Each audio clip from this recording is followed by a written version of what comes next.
नमस्कार,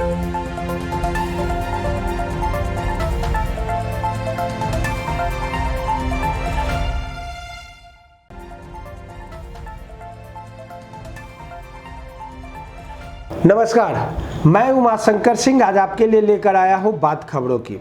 आज की प्रमुख खबरें। कोरोना की दूसरी लहर को लेकर बिहार में स्वास्थ्य कर्मियों की छुट्टी रद्द। देश में सबसे पहले मिथिला विश्वविद्यालय में शुरू हो रही है लोक कला की पढ़ाई। राष्ट्रीय नाट्य महोत्सव में दशरथ मांझी ने दिखाई प्रेम और पानी की संघर्ष गाथा। डॉक्टर रामदेव झा के जाने से साहित्य के क्षेत्र में अपूरणीय क्षति, सीएम नीतीश कुमार। पोषण पखवाड़ा के तहत सेविकाओं ने शिशुओं को पौष्टिक आहार देकर कराया अन्नप्राशन। अब खबरें विस्तार से। कोरोना की दूसरी लहर को लेकर बिहार में स्वास्थ्य कर्मियों की छुट्टी रद्द। बिहार में पिछले 24 घंटे में कोरोना मामलों की संख्या में 58 से 107 पहुंच गई है। राजधानी पटना में नए मामले में 14 से 26 पहुंच गए हैं। इसके मद्देनजर प्रदेश के डॉक्टरों सहित सभी स्वास्थ्य कर्मियों की छुट्टी रद्द कर दी गई है। राजधानी पटना में ओडिशा से आए एक युवक में कोरोना की पुष्टि के बाद कॉन्ट्रैक्ट ट्रेसिंग का काम तेज कर दिया गया है। बताया गया है कि मरीजों की संख्या बढ़ने के साथ ही कोरोना की वापसी की आशंका को देखते हुए स्वास्थ्य विभाग ने सभी डॉक्टरों और स्वास्थ्य कर्मियों की छुट्टियां रद्द कर दी है।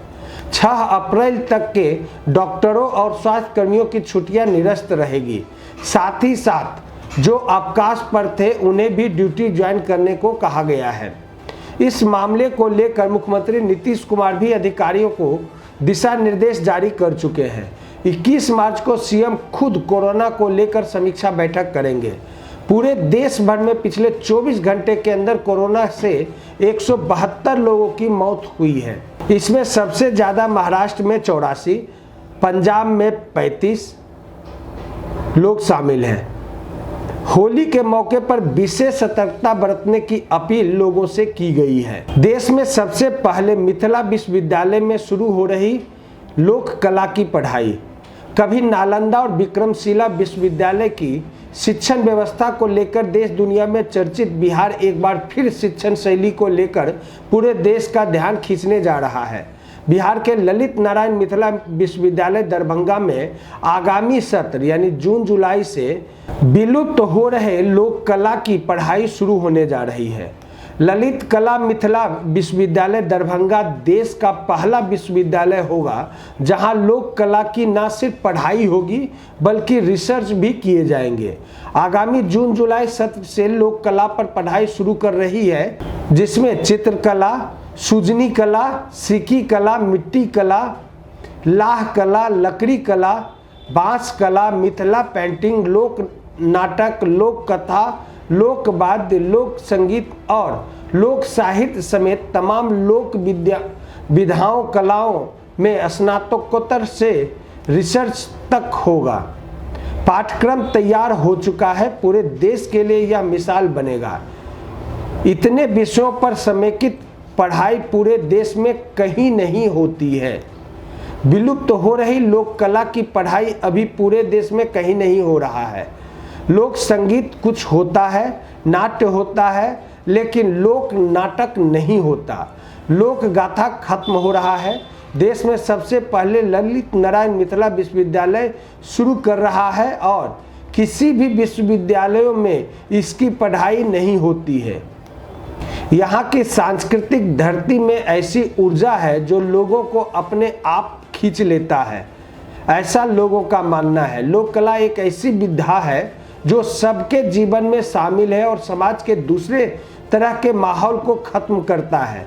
व्यक्तित्व निर्माण का भी यह सबसे सरल और सबसे बड़ा माध्यम है, लेकिन अब तक इसकी खानापूर्ति ही हो रही थी। लोक कला हो या नाटक, इसकी पढ़ाई सभी स्कूल से लेकर विश्वविद्यालय तक होनी चाहिए, तभी एक प्रबुद्ध समाज का निर्माण होगा, ऐसा वहाँ के डीन का मानना है। राष्ट्रीय नाट्य महोत्सव में दशरथ मांझी ने दिखाई प्रेम और पानी की संघर्ष गाथा। बिहार की सांस्कृतिक राजधानी बेगूसराय में चल रहे 8वें आशीर्वाद राष्ट्रीय नाट्य महोत्सव का समापन गुरुवार की रात प्रेम और पानी की संघर्ष गाथा के साथ हो गया। समापन के अवसर पर प्रयास पटना द्वारा मिथिलेश सिंह लिखित और निर्देशित दशरथ मांझी ने रंगकर्मियों और दर्शकों को एक नई सीख दी है। कलाकारों ने अपनी पत्नी फगुनिया के प्रेम में पागल दशरथ मांझी द्वारा माउंटेन मैन बनकर इतिहास के पन्नों में दर्ज होना तथा इस इतिहास के पीछे की उनके 22 वर्षों के अथक संघर्ष को बखूबी मंचित किया है। निर्देशक ने नाटक दशरथ मांझी में सत्य के ऊपर कल्पनाओं की चादर लपेटी ताकि वह सुंदर और लयबद्ध दिखे। नाटक के केंद्र में पानी और प्रेम के संघर्ष को बखूबी परिलक्षित किया गया है, जो सिर्फ कल्पना नहीं एक सच भी है। नाटक के चरित्र उसके परिवेश को जीवंतता प्रदान करने के लिए वहाँ के समाज की वेशभूषा, हाव भाव और स्थानीय भाषा को बखूबी दिखाया गया है, जो कि दशरथ मांझी के गांव गया जिले के गहलौड़ की है। कभी वहाँ रास्ता और पानी की स्थिति भयावह थी, लेकिन दशरथ मांझी के साहस से सब कुछ बदल गया। अब तो वर्तमान केंद्र सरकार दशरथ मांझी के गांव तक रेल लाइन बिछाने का भी कार्य शुरू कर दिया है।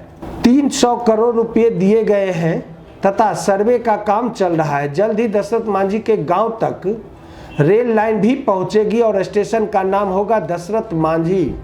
दिनकर कला भवन के मंच से मगही भाषा में शुद्ध ग्रामीण सेट से कलाकारों ने ऐसे ऐसे संवाद किए जो भविष्य के लिए समाज को आईना दिखाने वाला साबित होगा। महादलितों की हालत से शुरू नाटक ने दिखाया कि आज के परिवेश में भी लोग पानी के लिए कितने परेशान रहते हैं। दशरथ मांझी के जीवन में उसकी पत्नी का गहलौर पहाड़ी पर पानी का घड़ा फूटना, दशरथ मांझी का प्यासा रह जाना आदि घटनाओं से दुखित होकर पहाड़ काटकर रास्ता बनाने का धुन सवार होना और एक दिन भागीरथी मेहनत एवं मतवाले साहस के बदौलत पहाड़ काटकर रास्ता बना देना, इसमें फगुनिया और दशरथ मांझी का प्रेम भी दिखा तो साहस भी दिखी। फगुनिया को जब पहाड़ पर चक्कर आता है तो वह बेहोश होकर गिर जाती है। जमींदार की पत्नी बीमार पड़ने पर सही समय पर अस्पताल नहीं पहुंच पाती है। अपने गांव तक रास्ता बनवाने के लिए सरकारी मदद पाने दशरथ मांझी अपने गांव से पैदल गया आया और गया से रेलवे लाइन के रास्ते दिल्ली पहुंच गया। वहां मंत्रियों प्रधानमंत्रियों से मिलकर गुहार लगाई, लेकिन कहीं से फायदा नहीं मिला। नाटक के संवादों में लोगों को नई दिशा दी। कहा गया कि मन में आत्मविश्वास हो तो कुछ भी कर सकते हैं। वह मर्द क्या जो आकाश में छेद नहीं कर सके। हनुमान ने श्री राम को सीता से मिलाने के लिए समुद्र लांघ दिया, तो हम पहाड़ क्यों नहीं काट सकते। डॉक्टर रामदेव झा के जाने से साहित्य के क्षेत्र में अपूरणीय क्षति। सीएम नीतीश कुमार। मैथिली के प्रख्यात साहित्यकार डॉक्टर रामदेव झा के निधन पर मुख्यमंत्री नीतीश कुमार ने गहरी शोक संवेदना व्यक्त की है। उन्होंने डॉक्टर झा के निधन पर शोक व्यक्त करते हुए शुक्रवार को कहा कि उनके निधन से साहित्य जगत में अपूरणीय क्षति हुई है। मुख्यमंत्री ने अपने शोक संदेश में कहा कि डॉक्टर रामदेव झा का निधन मिथिला और मैथिली भाषा एवं साहित्य के लिए बहुत बड़ी क्षति है। सीएम नीतीश कुमार ने कहा कि उनकी मूल कृति पसीझैत पाथर नाट्य संग्रह के लिए वर्ष 1991 में उन्हें साहित्यिक अकादमी पुरस्कार से नवाजा गया था। 50 से अधिक पुस्तकों के रचयिता डॉक्टर रामदेव झा राष्ट्रपति पुरस्कार से भी सम्मानित थे। उनके निधन से साहित्य जगत में अपूरणीय क्षति हुई है। मुख्यमंत्री ने दिवंगत आत्मा की चिर शांति तथा उनके परिजन को दुख की इस घड़ी में धैर्य धारण करने की शक्ति प्रदान करने की ईश्वर से प्रार्थना की है। पोषण पखवाड़ा के तहत सेविकाओं ने शिशुओं को पौष्टिक आहार देकर कराया अन्नप्राशन। छपरा जिले में कुपोषण को मिटाने के लिए ICDS के द्वारा पोषण अभियान चलाया जा रहा है। 16 से 31 मार्च तक पोषण पखवाड़ा का आयोजन किया जा रहा है। इसी कड़ी में शुक्रवार को आंगनबाड़ी सेविकाओं ने शिशुओं को पौष्टिक आहार देकर अन्नप्राशन दिवस मनाया। पोषण पखवाड़ा अभियान के तहत प्रखंड की सभी आंगनबाड़ी सेविका व आशा कार्यकर्ताओं ने गृह भ्रमण कर पोषण के प्रति लोगों के बीच अलख जगाई। इस दौरान नवजात शिशु की बेहतर देखभाल पर माता पिता को जानकारी भी दी गई। वहीं कुपोषण दूर करने के लिए बच्चों को सही पोषण कैसे दें, इसके बारे में भी लोगों को बताया गया। माँ का दूध बच्चों के लिए अमृत समान होता है। 6 माह तक के बच्चों को माँ का दूध ही पिलाया जाना चाहिए।